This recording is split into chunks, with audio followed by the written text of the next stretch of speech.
Big boss season 9 ఇది చదరంగం కాదు రణరంగం అని స్టార్ట్ అయింది. ఆ తర్వాత ఇప్పుడు వైల్డ్ కార్డ్ ఎంట్రీస్ ఇచ్చారు. ఈ వైల్డ్ కార్డ్ ఎంట్రీస్ ఒక్కళ్ళో ఇద్దరో కాదు, అచ్చంగా 6 మంది. ఈ 6 హౌస్ లోపలికి వచ్చిన తర్వాత ఆరా మారుతుంది, వైబ్ మారుతుంది అని అనుకున్నారు. కానీ ఇప్పటి వరకు ఉన్న గొడవల కంటే ఇంకా రెట్టింపు గొడవలు అయినట్లయితే నాకు అనిపించింది. అండ్ చాలా అంటే చాలా క్రింజ్ గొడవలు పడుతున్నారని కూడా నాకు అనిపించింది. ఇప్పటి వరకు చూసుకున్న గొడవలే ఒక ఎత్తు, ఒక టాస్క్ కి సంబంధించిన గొడవలు పడ్డారు అంటే ఇప్పుడు ఈ దువ్వాడ మాధురి చేస్తున్న రచ్చ మామూలు రచ్చ కాదు. ప్రతి ఒక్కళ్ళు కూడా చాలా పర్సనల్ అటాక్ వెళ్ళిపోతున్నారు. మోర్ ఓవర్ ఈ వైల్డ్ కార్డ్ ఎంట్రీస్ లోపలికి వెళ్ళిపోయిన తర్వాత ఏదో వాళ్ళే సుపీరియర్ అన్నట్లుగా కూడా బిహేవ్ చేస్తున్నారు. ఎట్లాగో నాకు సరే ఈ వీకెండ్ వచ్చిన తర్వాత అందరి దుంపది ఎంచేస్తారు కాబట్టి ఎక్కువగా మనం ఇప్పుడు మాట్లాడుకోవాల్సిన అవసరం లేదు. కానీ వాళ్ళు మాట్లాడుకునేది, వాళ్ళు ఎవరెవరి పైన ఎలాంటి ఎలిగేషన్స్ వేస్తున్నారు, ఎవరెవరి గురించి బ్యాక్ ఎండ్ వాళ్ళు ఏం మాట్లాడుకుంటున్నారు దాని గురించి అయితే మాట్లాడుకోవాలి. సో ఈ వీడియో లాస్ట్ వరకు చూడండి. Welcome to Telugu 360. నేను Veena Sadhineni. This is Bigg Boss analysis.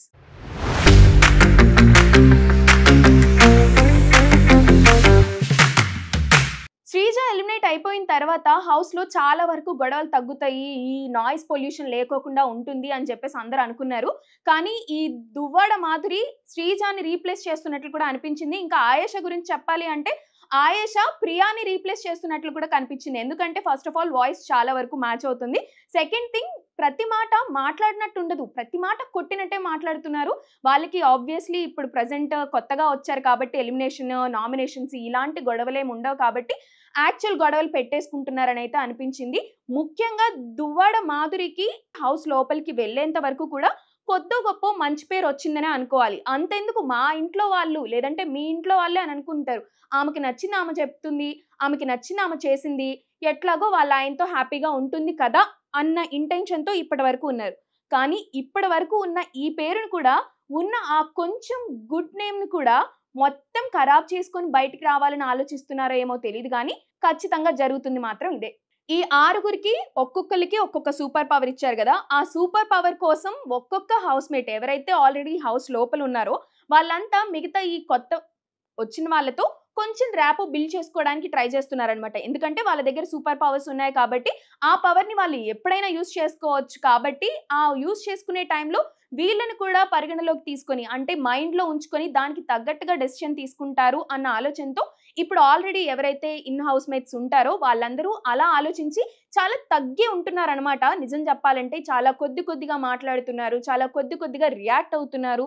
And ఎవరితో బాగుంటే వాళ్ళకి ప్లస్ అవుతుందో చూసుకుంటూ జాగ్రత్తగానే చేసుకుంటున్నారు. కానీ ఈ రమ్య మోక్ష అండ్ దువ్వాడ మాధురి కలిసి కూర్చొని డిమాండ్ పవన్ గురించి లేదంటే పవన్ కళ్యాణ్ గురించి మాట్లాడుకునే మాటలైతే నిజంగా వర్స్ట్ ఆఫ్ వర్స్ట్ అనుకోవాలి. ఆల్రెడీ కెప్టెన్ గా సోల్జర్ పవన్ చాలా బాధ్యతలు నిర్వహిస్తున్నాడు. ఆయన టెన్షన్ లో ఉంటే వీళ్ళిద్దరు బ్యాక్ బిచ్చింగ్ అనమాట. ఏంటి అసలు అలా చేతులేస్తాడేంటి, తనుజానే లీనియన్స్ ఇచ్చింది అని చెప్పేసి బ్యాక్ బిచ్చింగ్ చేస్తున్నారు ఏదో అమ్మలక్కల్లాగా. దట్ ఈస్ వర్స్ట్ అని చెప్పుకోవాలి. అండ్ వాళ్ళకు కూడా కొంచెం ఇంగిత జ్ఞానం ఉండాలి. ఎందుకంటే వాళ్ళ ఫ్యామిలీస్ చూస్తున్నారు అని చెప్పేసి అందరూ ఉంటారు. ఖచ్చితంగా ఫ్యామిలీలో వాళ్ళు, తర్వాత ఇంటి పక్కన వాళ్ళు, ఆ రోడ్డు వాళ్ళు చాలా మంది తెలుగు ప్రేక్షకులు చూస్తున్నారు కాబట్టి వాళ్ళ క్యారెక్టర్ ఏమో కానీ వాళ్ళ క్యారెక్టర్ గురించి వీళ్ళు మాట్లాడుకుంటూ వీళ్ళ క్యారెక్టర్ బ్యాడ్ చేసుకుంటున్నారైతే నాకు అనిపించేసింది. అండ్ ముఖ్యంగా ఈ సాయి అనే అబ్బాయి ఎవరైతే గోల్కొండ హై స్కూల్లో ఉన్నాడో తను చాలా మంచిగా బిహేవ్ చేస్తున్నాడు అని అనిపించింది. ఇంకా అసలు ఈ గౌరవ్ని ఎందుకు తీసుకున్నారో అర్థం కాదు. తెలుగు వాళ్ళు లేక తీసుకున్నారా, లేకపోతే ఆ బాడీకి పడిపోయి తీసుకున్నారా, ఈ బిగ్ బాస్ ఎందుకు తీసుకుంటున్నారో అర్థం కావట్లేదు. అండ్ ఫార్మాట్ కూడా చూసుకున్నట్లయితే అన్ని స్ట్రీమ్స్ నుంచి ఒక్కొక్కరిని తీసుకొని వెళ్ళే వాళ్ళు. కానీ ఇప్పుడు పర్సెంటేజ్ చాలా అంటే చాలా యాక్టర్స్కి ఇచ్చినట్లయితే నాకు అనిపించింది. అండ్ ఆ గౌరవ్ కూడా మొక్క తెలుగు రాదు, ఏం మాట్లాడాలో తెలియదు, ఏం పాయింట్ పెట్టాలో అర్థం కావట్లేదు ఆ మనిషికి.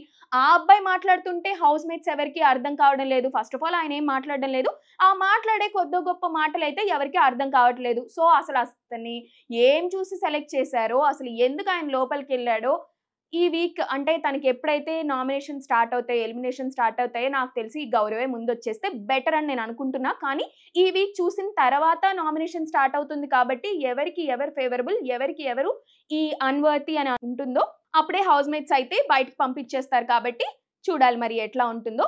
ఓవరాల్‌గా ఈ వీక్ అంతా గొడవలతో నిండిపోయింది. కొత్త హౌస్‌మేట్స్ వచ్చినప్పుడు వైబ్ మారాలి కానీ, మరీ నీచాతి నీచంగా తయారైందని అనుకోవచ్చు. అండ్ ఎవరి దగ్గర పాయింట్స్ లేవు, ఎవరి దగ్గర టాస్కులు లేవు, ఎవరేం చేస్తున్నారో వాళ్ళకి కూడా ఐడియా లేదు. కానీ కంటెంట్ ఇవ్వాలి. మా స్క్రీన్ ప్రెజెన్స్ ఎక్కువగా ఉండాలి అన్నట్లుగా ప్రతి ఒక్కళ్ళు బిహేవ్ చేస్తున్నారు. ప్రతి ఒక్కళ్ళ టార్గెట్ అయితే అదని అనిపించింది. సో, నెక్స్ట్ కమింగ్ వీక్స్‌లో కమింగ్ టాస్క్‌లు ఉంటాయి కాబట్టి మనకి అర్థమైపోతది. అండ్ ఇప్పుడు డేంజర్ జోన్ గురించి టూ ఎర్లీ టు మాట్లాడుకోవడం అని నాకు అనిపిస్తుంది. సో, ప్రస్తుతానికి సుమన్ శెట్టి అండ్ రమ్య మోక్ష వీళ్ళిద్దరూ ఒక టీమ్ అప్ అయినట్లు కనిపిస్తుంది. అండ్ రమ్య మోక్ష చాలా ఓపెన్‌గా కూడా చెప్పింది. ఆయన్ని చాలా టాస్కుల్లో పక్కన పెట్టేశారు. చాలా టాస్కుల్లో అసలకి అన్‌వర్తీ అని చెప్పేసి పక్కకు తీసేశారు కాబట్టి నాకు ఆయన మీద కొంచెం రెస్పెక్ట్ ఉంది. అందుకే నేను ఆయనతో టీమ్ అప్ అవుతున్నా అని చెప్పేసి రమ్య మోక్ష చెప్పేసింది. ఇక దువ్వాడ చూసుకున్నట్లయితే ఈ దువ్వాడ భరణి గారితో కొంచెం పాజిటివ్‌గా కనిపిస్తుంది. మరి ముందు ముందు గేమ్ వెళ్తే ఎట్లా ఉంటదో తెలుస్తది గానీ, ప్రెజెంట్ అయితే భరణితో కానీ, ఇమాన్యుయల్‌తో కానీ టీమ్ అప్ అయ్యే ఛాన్స్ కనిపిస్తుంది. ప్రతి ఒక్కళ్ళు అలా టీమ్ అప్ అవుతున్నారు కాబట్టే మేము మిమ్మల్ని నామినేట్ చేస్తున్నాం అని అంటున్నారు కాబట్టి, ఇప్పుడు వెళ్ళిన వాళ్ళు ఎవరెవరితో టీమ్ అప్ అవుతారో ముందు ముందు చూడాలి.